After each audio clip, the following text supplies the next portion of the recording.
Alors, comme Pasteur Sandy a dit, nous sommes dans une série qui nous dit les 5 clés pour l'évangélisation par la prière efficace. Le but, c'est que c'est la fondation, c'est la base de lutter dans la prière pour ce qu'on aime.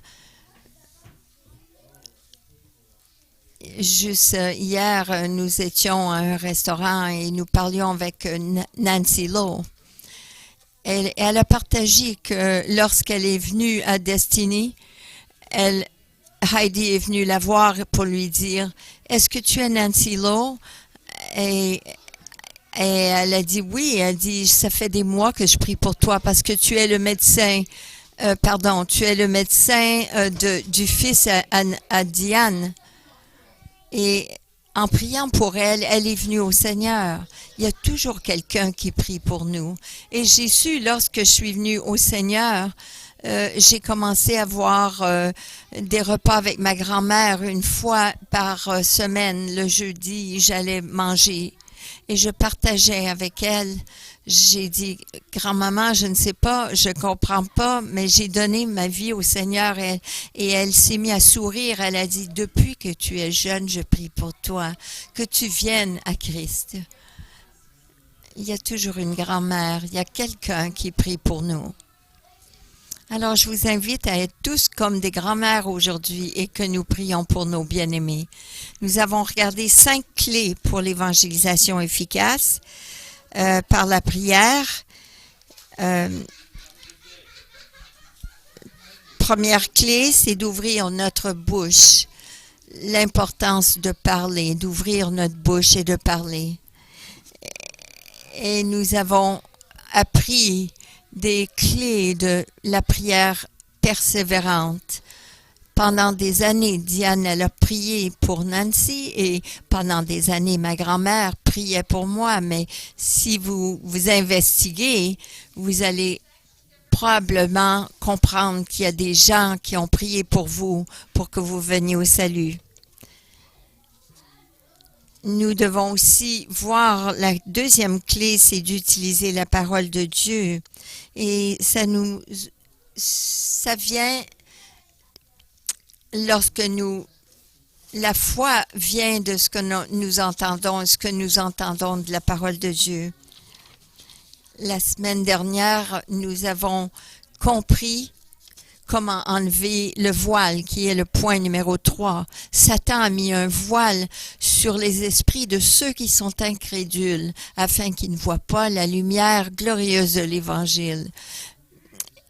Et nous avons découvert que de la façon que Satan utilise ce voile pour aveugler les gens, et nous avons eu des clés pour retirer ce voile. Et aujourd'hui, nous allons regarder le point numéro 4 qui est de préparer leur cœur. Nous allons découvrir ensemble comment préparer le cœur d'une personne pour recevoir la semence de la parole de Dieu, l'Évangile. Que cette semence soit plantée dans ce sol de leur cœur. Premièrement, nous allons regarder la différence entre l'information et la révélation. L'information va à notre esprit, à notre intelligence, tandis que la révélation va à notre esprit et à notre cœur. L'information qui va à notre intelligence, tout probable ne changera pas le cœur, mais la révélation qui va à l'intelligence, à l'esprit et au cœur change des vies. Pourquoi est-ce que cela est si important de comprendre? Parce que la puissance spirituelle est relâchée non par l'information, mais la révélation. Nous pouvons envoyer nos enfants aux meilleures écoles de dimanche, aux meilleures écoles chrétiennes, mais si tout ce que nous recevons, c'est de l'information, de la connaissance et non la révélation, cela ne changera pas leur vie, leur cœur.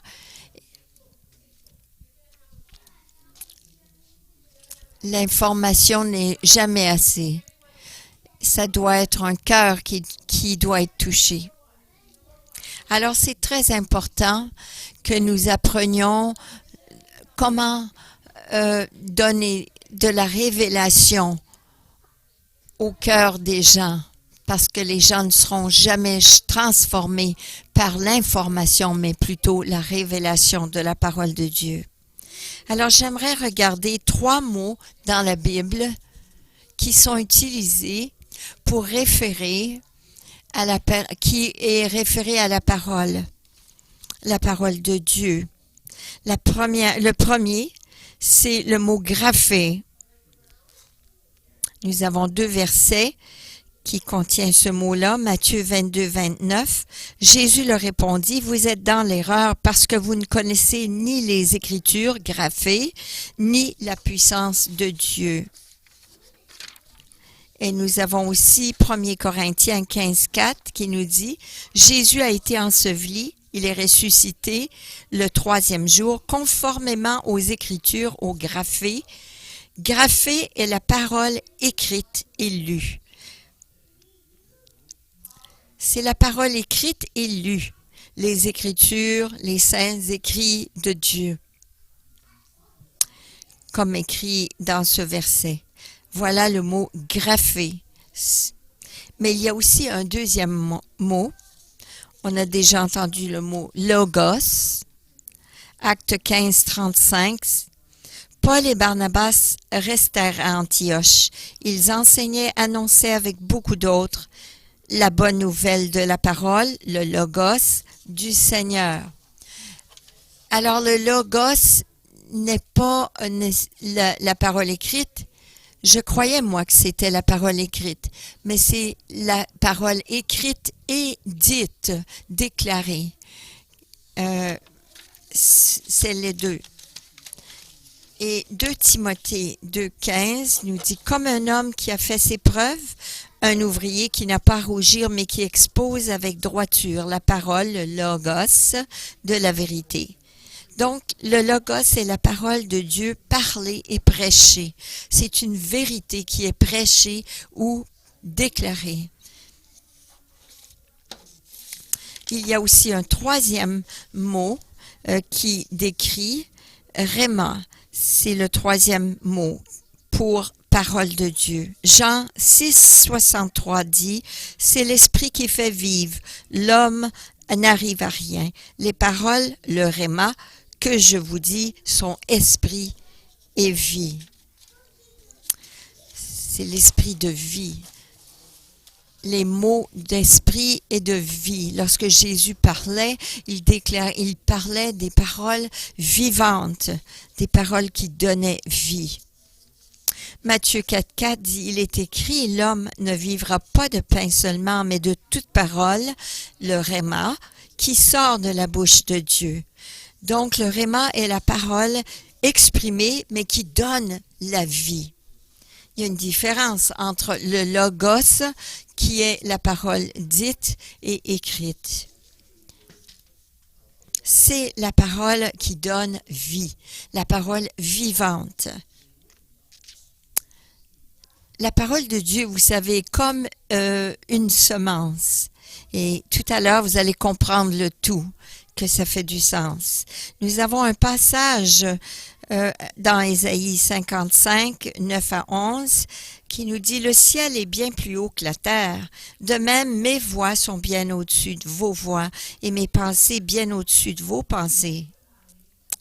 Comme la pluie et la neige descendent du ciel et n'y retournent pas sans avoir arrosé la terre, sans l'avoir fécondée et avoir fait germer ses plantes, sans avoir fourni de la semence au semeur et du pain à celui qui mange. » Qu'est-ce que c'est la semence pour le semeur et le pain à celui qui mange? C'est le Réma.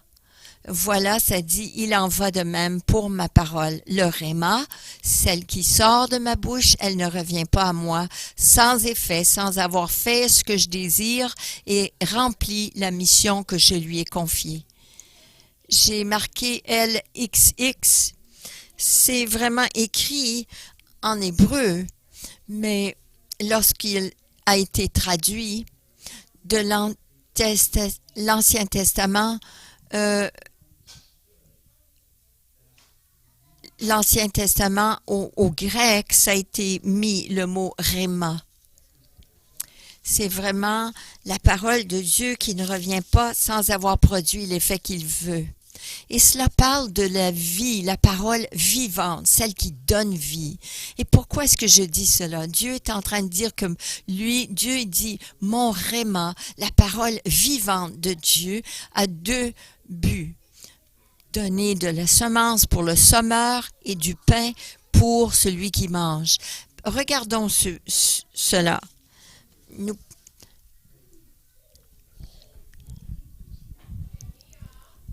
Mes paroles à moi,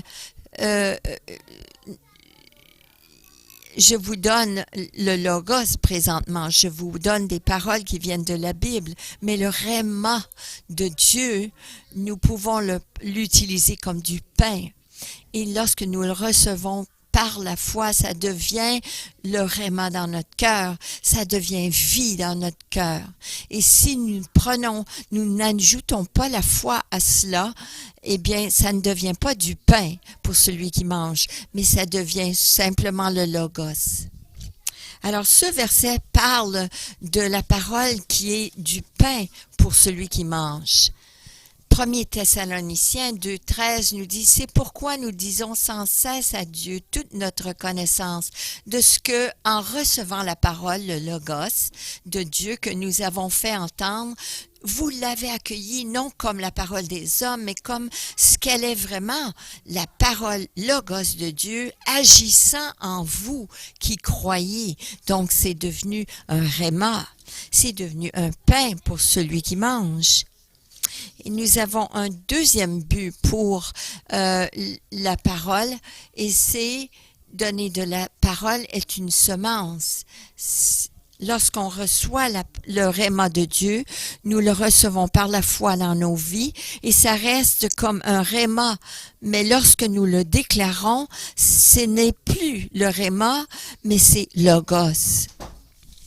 Alors, lorsque nous parlons et déclarons le logos à une autre personne, s'ils reçoivent cette parole par la foi, ça devient réma et un pain pour eux aussi. Si ce n'est pas ajouté avec de la foi, reçu par la foi, eh bien, ça reste logos. Hébreux 4, 2 nous dit, en effet, cette bonne nouvelle nous a été annoncée aussi bien qu'à eux, mais la parole qu'ils ont entendue ne leur a rien servi parce qu'ils n'étaient pas unis dans la foi à ceux qui ont écouté. Et si c'est ajouté par la foi, c'est uni dans la foi, ça devient un réma. Sinon, ça reste logos. Et ce n'est pas du pain à manger, c'est juste simplement des paroles. Alors, ce que je veux que vous compreniez, c'est qu'afin que, vous savez, la foi vient de ce qu'on nous entendons, le réma, et nous recevons le réma qui devient un pain de vie. Si nous le recevons, ces paroles comme réma, ça doit être reçu et entendu par la foi. Alors, si vous avez prié que le voile se lève sur les esprits de ces gens, tout ce que nous disons, c'est des paroles, et que ça ne devient pas le réma pour ces gens, il n'y aura jamais de transformation dans leur vie. Vous pouvez être la meilleure personne dans le monde, mais si vous n'avez pas le réma pour donner à ces gens, ça ne sera pas du pain à ces gens. Et ça ne deviendra pas un pain de vie pour eux. Ça doit être un pain vivant. Et notre but aujourd'hui, c'est comment changer le logos au réma. Et nous savons que Romains 10, 17 nous dit ainsi, la foi vient de ce qu'on entend vient de la parole, le réma de Dieu. La foi vient de ce qu'on entend. La foi vient du cœur. Et le réma qui vient dans notre cœur devient le réma pour nous, le pain vivant. Alors, c'est quoi le processus?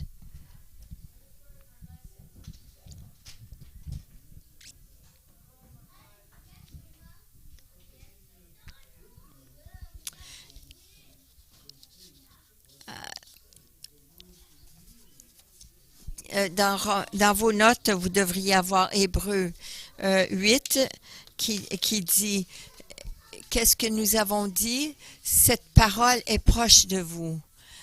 On a le graphé, qui est la parole écrite, et lorsque nous la déclarons ou nous l'entendons déclarer, ça devient le logos de Dieu, c'est dans notre bouche, mais lorsque c'est déposé dans notre cœur par la foi, ça devient le réma de Dieu.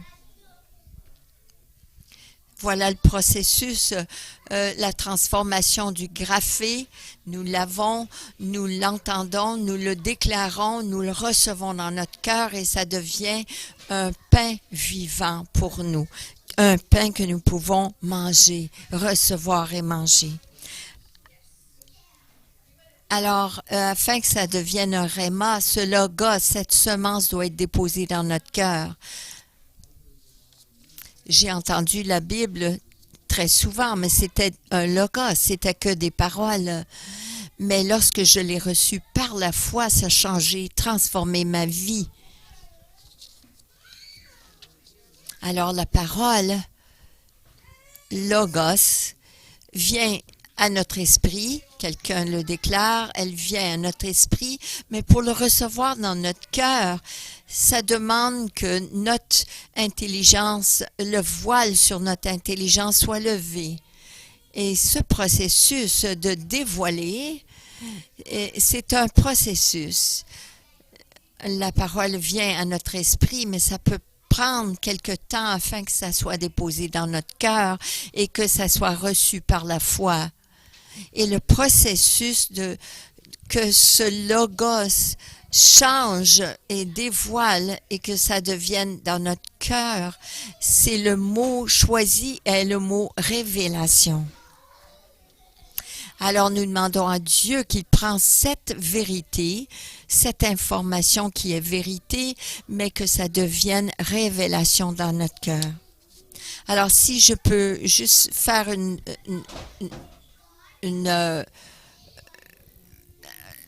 sommaire de cela, ce n'est pas suffisant de déclarer le logos. Parce que le logos est une semence pour semer, mais si nous le semons comme seulement des paroles, nous devons prier que ce logos soit reçu dans notre cœur par la foi et que ça devienne un réma pour changer, transformer nos vies. Mais ça peut être concernant n'importe quelle chose. Vous savez que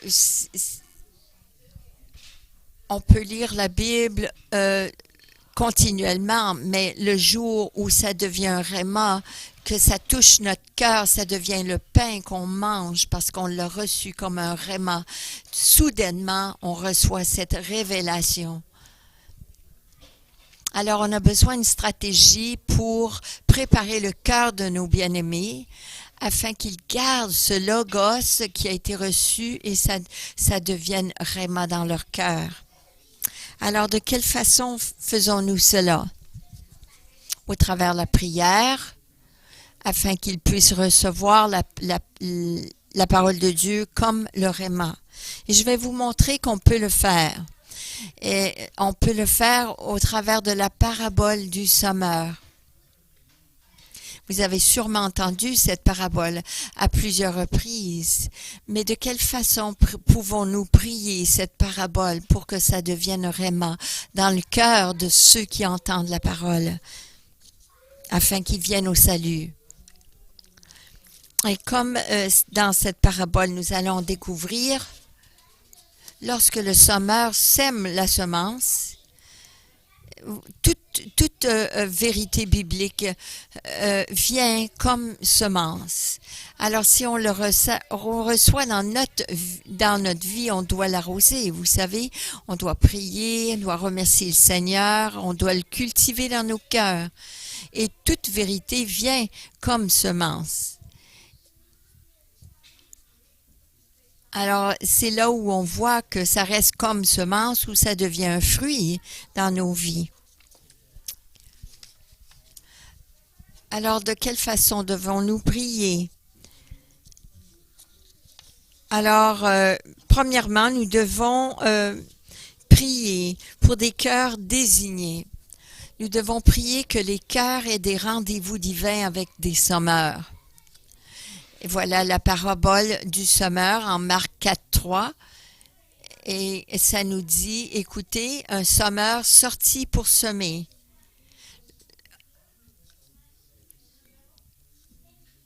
Et puis là, Jésus explique dans le verset 14, le sommeur sème la parole, le logos. Mais il y a un principe ou plusieurs principes qui sont associés à cela. Dieu veut que nous soyons tous des sommeurs. Dieu nous a donné sa parole, son évangile qui est la semence à semer. Et nous devons être des bons gérants, des bons gestionnaires de cette semence. Qu'importe ce que vous faites dans votre vie, vous devez partager la semence avec tous autour de vous. Alors, comme on apprend à prier pour nos bien-aimés, il doit en venir à un point où nous faisons plus que de prier.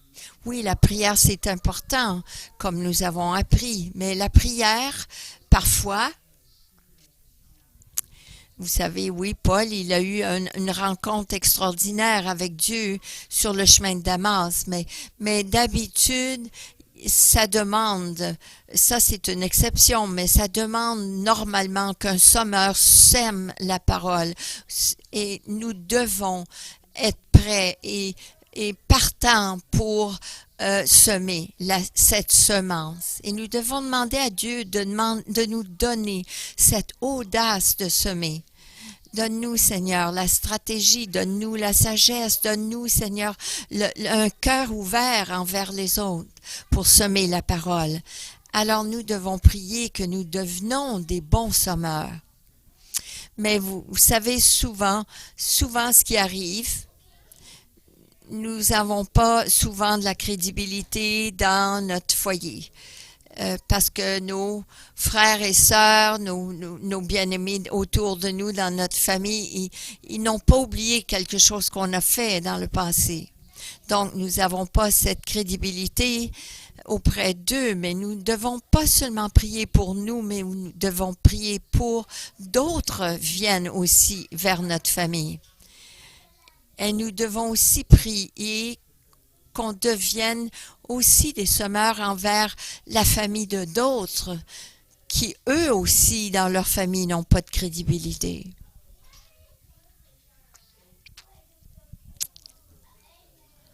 Alors, notre stratégie, une partie de notre stratégie dans la prière devrait être « Seigneur, envoie-moi comme un sommeur envers les autres, pour déclarer la parole de Dieu, l'Évangile, de semer la semence, logos dans leur vie.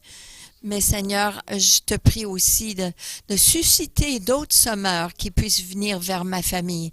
Donne et prépare des rendez-vous divins lorsque ma sœur fait ce qu'elle fait, qu'elle rencontre quelqu'un sur sa route. Que tu puisses leur donner des amis chrétiens, que tu leur donnes des collègues chrétiens qui auront aussi la volonté, le vouloir de partager l'Évangile. Donc, Seigneur, prépare ces rendez-vous divins et prépare ces amis pour eux, afin que l'Évangile soit proclamé dans leur vie. C'est de cette façon que nous allons semer la semence. Prions pour nous et prions pour les autres aussi. Alors, qu'est-ce qu'on prie? On prie, Père, au nom de Jésus, je reçois ta grâce et ton courage pour partager ta parole vivante envers les autres. Et je prie aussi, Seigneur, je déclare que là où mes bien-aimés vont aller, tu vas préparer des rendez-vous divins d'amis et pour semer la semence. Vous pouvez en inventer des prières, mais c'est une prière qui va avoir ce principe d'envoyer des moissonneurs dans la moisson.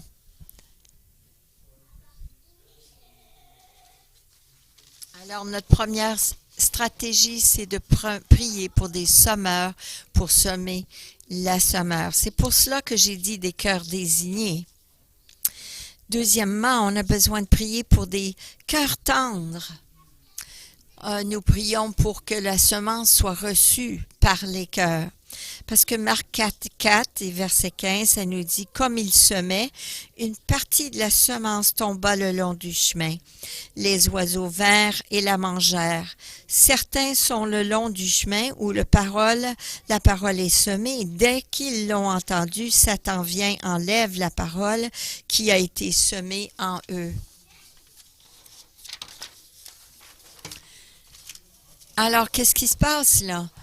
La semence a été semée le long du chemin, mais on sait que le chemin est dur parce que les gens ont marché sur ce chemin. Et ce genre de sol est dur. Alors, comment prier pour des cœurs durs? Pourquoi est-ce qu'ils ont des cœurs durs? Parce qu'ils ont été blessés, ils ont été offensés, ils ont été rejetés. Alors, ils ont été... ils croient que l'Évangile est trop bonne pour être vrai. Alors, ils ont un cœur endurci envers l'Évangile. Alors, lorsque l'Évangile est partagé avec ceux qui ont un cœur dur, Satan peut venir et ramasser cette semence et l'enlever immédiatement. Alors, ce qu'on a besoin de faire, c'est de préparer leur cœur en priant que le Seigneur attendrit leur cœur. Il y a des gens qui sont remplis de malice. Il y en a d'autres, ils sont remplis, ils ont un cœur dur parce que la vie est dure, vous savez. Les menaces viennent, les gens font des choses stupides. Donc, on a besoin de prier pour un cœur attendri. Alors, on prépare leur cœur en priant pour un cœur attendri. Alors, on prie, Père, je prie pour mes bien-aimés, que tu attendris leur cœur, Seigneur. Je prie que tu guérisses leurs blessures, leurs offenses. Je déclare que la parole qui est déclarée envers eux, partagée avec eux, va pouvoir prendre racine et que l'ennemi ne volera pas cette semence qui vient à leur cœur. Parce que je prie pour un cœur qui est attendri. Merci, Seigneur. Alors, la troisième chose on doit prier, c'est pour des cœurs profonds. De prier que la semence qui pénètre profondément dans leur cœur et prenne racine. Lorsque j'étais en Ontario et je travaillais à un endroit pour les touristes, on n'avait pas d'argent pour un gros équipement. Mais une des choses que j'ai découvert, c'est que les sapins, ils n'ont pas beaucoup de racines. Ils sont pas profondes, leurs racines. Et tout ce que j'avais besoin de faire, c'était de creuser peut-être 6 pouces autour de ces arbres et je pouvais juste pousser cet arbre à terre parce que ses racines n'étaient pas profondes. Il y avait vraiment de la terre rocailleuse. Et c'est de même avec cette parabole. Marc 4, 5, 6. De même, d'autres reçoivent la semence dans un sol pierreux. Quand ils entendent la parole, ils l'acceptent aussitôt avec joie, mais ils n'ont pas de racines en eux-mêmes. Ils sont les hommes d'un moment, et dès que surviennent les difficultés ou la persécution à cause de la parole, ils trébuchent.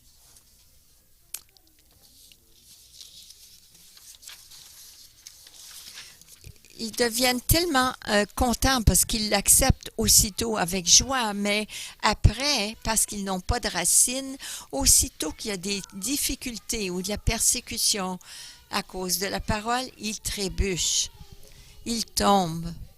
Dans ce cas-ci, on voit que la semence a été dans un sol pierreux et ça avait commencé de pousser, mais parce qu'il n'y avait pas un sol profond, un bon sol. Il y a eu toutes sortes d'obstacles qui qu'a affronté, cette semence n'a pas pris et elle est morte. Alors, cette terre représente une terre, un sol qui n'est pas profonde. Et il y a beaucoup de gens qui ont des cœurs comme cela à cause des déceptions. Ils ne peuvent pas croire que quelque chose va être bon.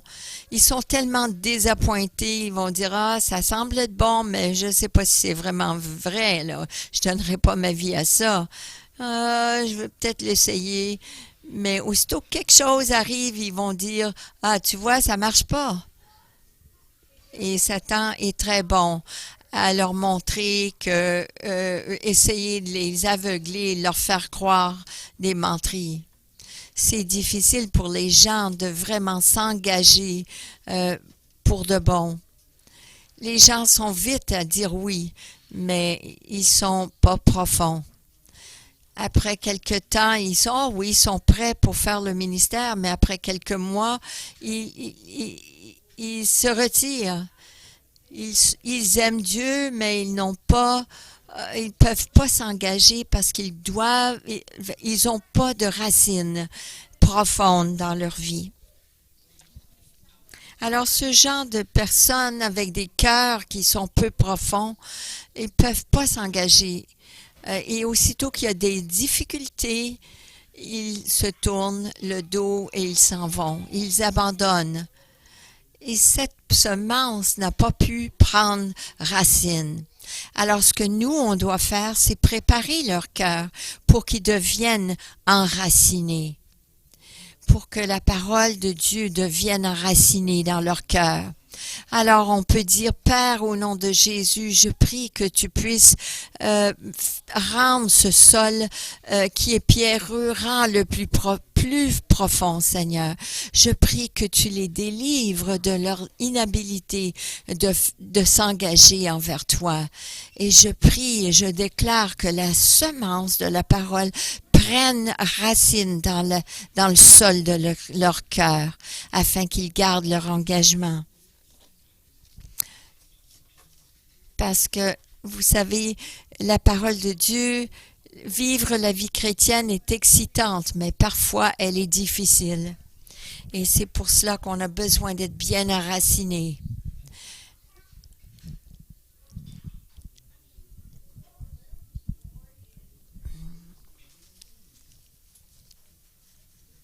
Merci Seigneur, que le plus que nous nous enracinons dans la terre, dans le sol, que cette semence devient des fruits. Le 4e point, j'ai écrit, c'est cœur libéré. C'est de prier que la semence des cœurs produise des fruits. Marc 4:7 nous dit, une autre partie tomba parmi les ronces, et les ronces poussèrent, l'étouffèrent, et elle ne donna pas de fruits. Et là, voici l'interprétation de Jésus. Jésus dit, d'autres encore reçoivent la semence, mais les préoccupations de ce monde, l'attrait trompeur des richesses et les passions en tout genre pénètrent en eux, étouffent la parole et la rendent infructueuse.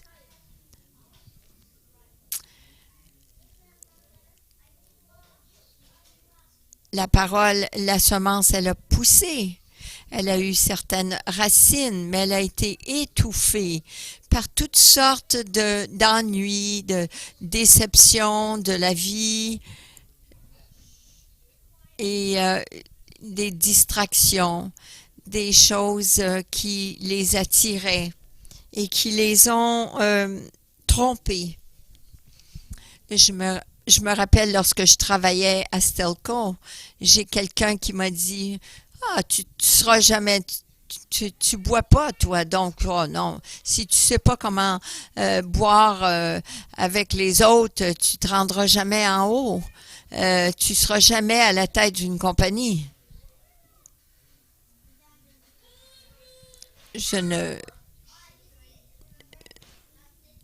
Je ne m'empêche pas de boire à cause d'une conviction théologique. Je ne pense pas qu'on doit, que j'ai jamais vu ça dans la Bible, que la Bible dit tu ne dois pas boire.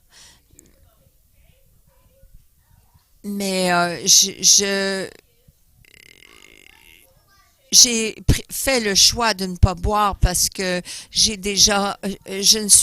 suis venue très proche de perdre ma vie à cause de la boisson. C'est une conviction personnelle. Et je suis content de rester de cette façon. Alors, qu'est-ce qui arrive ici? Dans cette terre, ça a permis que cette semence puisse pousser, mais des ronces, c'est des ennuis de la vie, c'est des préoccupations, c'est les attraits du monde, l'amour de l'argent, les passions du monde. Tout ça sont les ronces qui étouffent. Alors, ça nous parle de la mondanité. C'est pour ça que je dis des cœurs libérés. Nous devons prier que les cœurs des gens soient libérés afin qu'ils puissent concentrer et qu'ils aient un cœur qui est libre de toutes ces attraits ou ces passions et qu'ils soient fructueux. Ce sont des cœurs mondains. Alors, on va prier pour eux qu'ils soient libérés des choses de ce monde, afin qu'ils puissent permettre que cette semence prenne vie. Ce n'est pas qu'ils ne veulent pas porter du fruit, mais on va prier qu'ils soient libérés de ces soucis de la vie afin qu'ils soient fructueux. Alors on peut prier de cette façon. Seigneur, je prie pour mes bien-aimés qu'ils aient leur cœur libéré des soucis de ce monde et des choses du monde afin qu'ils soient libérés complètement de ces distractions du monde, ces choses temporaires et qui leur volent de la vie éternelle. Je prie que cet évangile, cette semence de l'évangile produise des racines et du fruit, mais un fruit éternel, un fruit qui demeure. Alors on dit, comment est-ce qu'on peut faire ça? Ça dit, le cœur du roi est entre les mains du Seigneur. Alors, il peut tourner les cœurs. Nous, ce qu'on fait, c'est collaborer avec le cœur de Dieu. Alors, cinquième chose que nous pouvons prier, c'est qu'il y ait des cœurs affamés. Prier que la semence trouve dans le cœur un bon sol qui entend, qui accepte et qui produit beaucoup de fruits. On veut qu'il soit en feu pour Dieu, qu'il soit vraiment sauvé. Ce qu'on veut dire par cela, c'est qu'ils deviennent passionnés de Dieu, en amour avec Dieu, passionnés. Ce sont des phrases que nous utilisons, mais c'est ce que nous voulons, c'est que ce soit des cœurs passionnés, affamés. Marc 4:8 nous dit une autre partie tomba dans la bonne terre, elle donna du fruit qui montait et se développait avec un rapport de 30, 60 ou 100 pour un. Et l'interprétation de Jésus, l'interprétation dit d'autres enfin reçoivent la semence dans la bonne terre, ce sont ceux qui entendent la parole, oui, et qui la reçoivent et qui portent du fruit avec un rapport de 30, 60. Une moisson fertile. Alors, cette terre représente des cœurs affamés, qui ont reçu, qui ont entendu, qui sont excités d'entendre la parole, qui l'acceptent. Dans leur cœur, voilà le réma. Et ça change leur vie. C'est ce que nous voulons. Nous ne voulons pas convaincre les gens. Parce que si nous pouvons vous convaincre d'entrer dans le royaume, quelqu'un d'autre peut vous convaincre d'en sortir. Nous voulons que ça soit le réma à leur cœur, qui change le cœur, qui change la vie. Et comme résultat, ils deviennent des chrétiens fructueux, qui portent du fruit. Donc, nous prions pour eux qu'ils aient des cœurs affamés. Et nous prions, Père, au nom de Jésus, je prie pour mes bien-aimés. Je déclare que leur cœur devient un sol fertile, fructueux, qui porte du fruit, qui est faim d'entendre, d'accepter dans leur cœur profondément et qui produisent une moisson de fruits riches, des petites prières, vous savez, des courtes prières. Ça n'a pas besoin d'être long pour quémander Dieu, ni pour le convaincre, mais parce que Dieu veut que tous parviennent au salut. Alors, comme résumé, nous voulons que nos jeunes, nos bien-aimés, accueillent un évangile qui transforme. Pas seulement dire oui avec leur intelligence. Il y a des gens qui disent oui à l'évangile. Oui, je crois en Dieu. Félicitations. Il y a beaucoup de gens qui croient en Dieu. Même Satan croit en Dieu. Mais faisons plus que simplement dire oui, je crois en Dieu. Mais nous voulons avoir le logos de la parole devienne le réma dans le cœur et change les vies pour que ça devienne du pain à manger. Nous voulons que ça devienne pas une parole qui a pas de but, qu'on entend, mais qui a un effet à transformer nos vies. Alors, de quelle façon, en résumé, avons-nous prié? Nous avons prié pour des cœurs désignés, et que nous prions qu'ils aient des cœurs tendres pour recevoir la semence de la parole.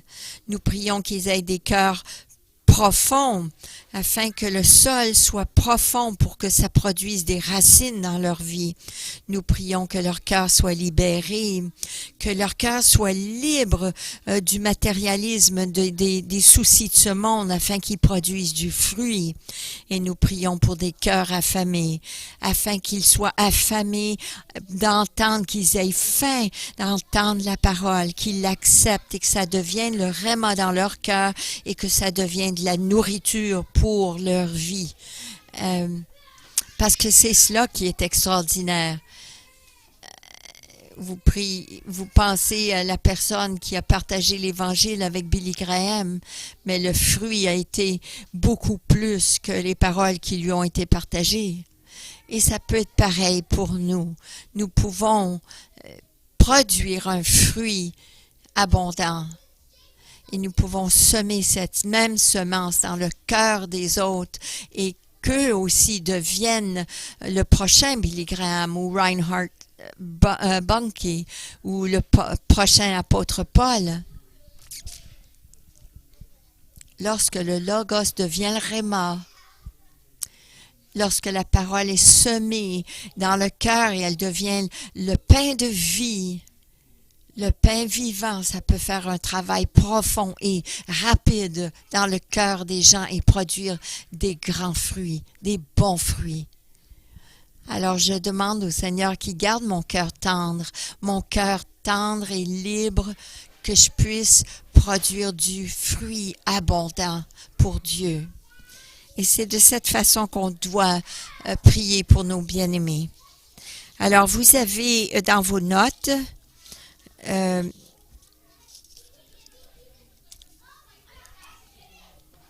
alors, je vous demande de sortir. Vous savez que la semaine dernière, vous avez prié pour quelqu'un. Vous avez prié pour 3 personnes et vous allez faire des déclarations sur leur vie.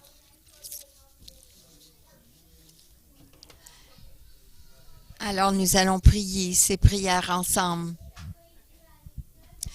Il se peut que vous ayez des meilleures prières que cela, mais allez-y, priez vos prières. Alors, Père, au nom de Jésus, je reçois ta grâce pour encourager, pour donner la vie, le pain vivant aux autres. Je déclare des rendez-vous divins Qu'importe où ils aillent, Seigneur, que tu envoies des gens, tu mets des gens sur leur route pour qu'ils deviennent leurs amis au nom de Jésus. Alors là, on va prier pour leur cœur tendre. Père, au nom de Jésus, je prie que mes bien-aimés aient un cœur tendre, guéris leur cœur de blessures et d'offenses. Et je prie que la parole prenne racine dans leur cœur et que rien ni Satan puisse enlever, voler et détruire cette semence qui a été semée au nom de Jésus. Amen.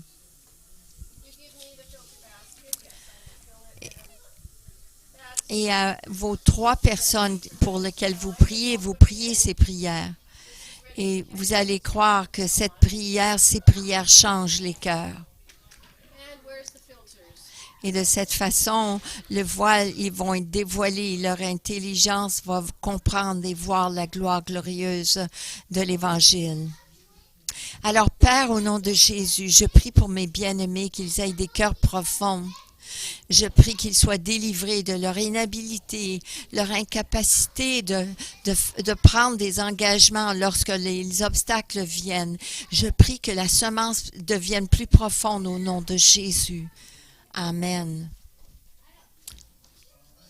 Père, au nom de Jésus, je prie que mes bien-aimés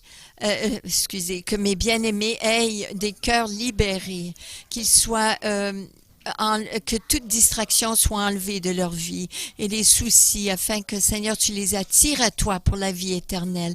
Je prie que la semence de l'Évangile prenne racine et pousse au nom de Jésus. Amen. Père, au nom de Jésus, je prie pour le salut de mes bien-aimés. Je déclare que leur cœur est un sol, une bonne terre, qu'ils acceptent, qu'ils entendent, acceptent et qu'ils produisent du fruit dans une bonne terre au nom de Jésus. Amen.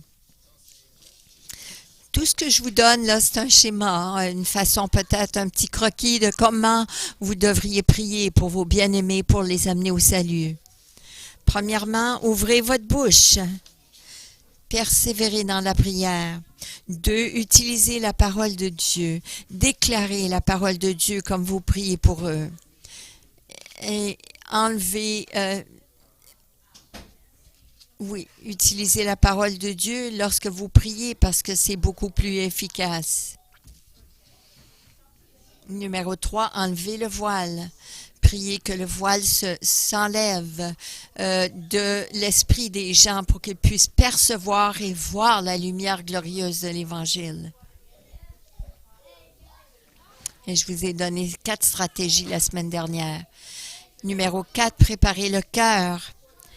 Et préparez leur cœur en priant ces choses que je vous ai partagées aujourd'hui pour préparer le sol de leur cœur, recevoir la semence. Donc, l'application maintenant. Vous avez encore vos cartes cette semaine.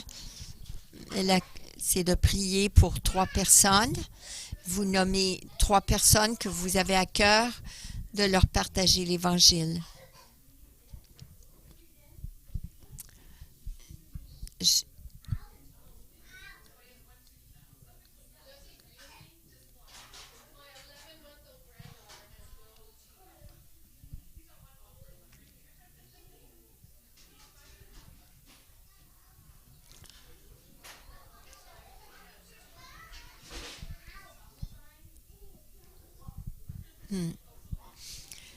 Vous savez que, le but, c'est qu'on leur parle de l'Évangile, mais qu'on les invite aussi à venir manger.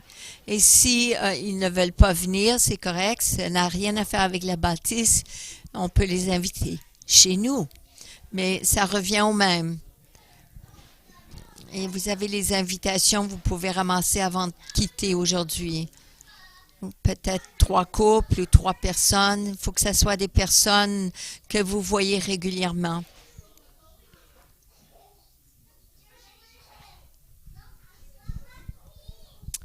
Oui, merci Seigneur.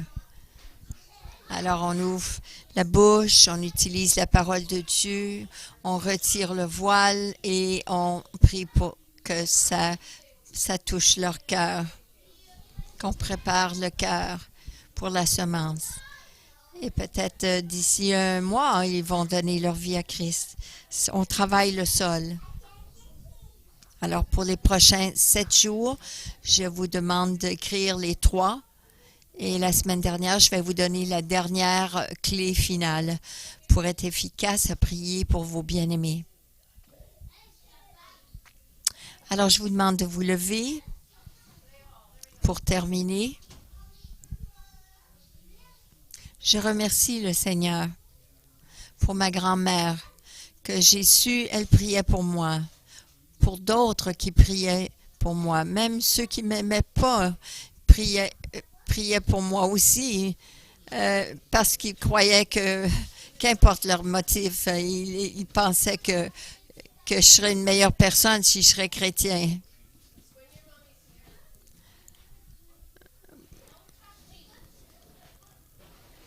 Même s'ils ont des mauvais motifs, ça fait rien.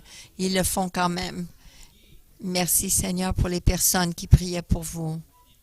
Où est-ce que vous seriez aujourd'hui si les gens n'avaient pas prié pour vous? Continuons de donner des dons, des cadeaux. Mettons notre main sur notre cœur.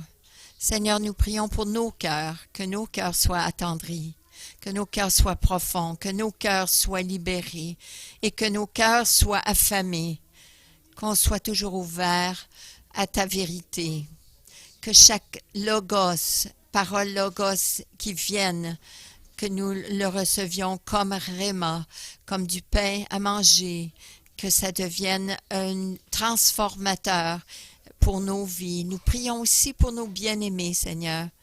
Aide-nous à s'engager de prier pour eux, de persévérer dans la prière afin qu'eux aussi aient des cœurs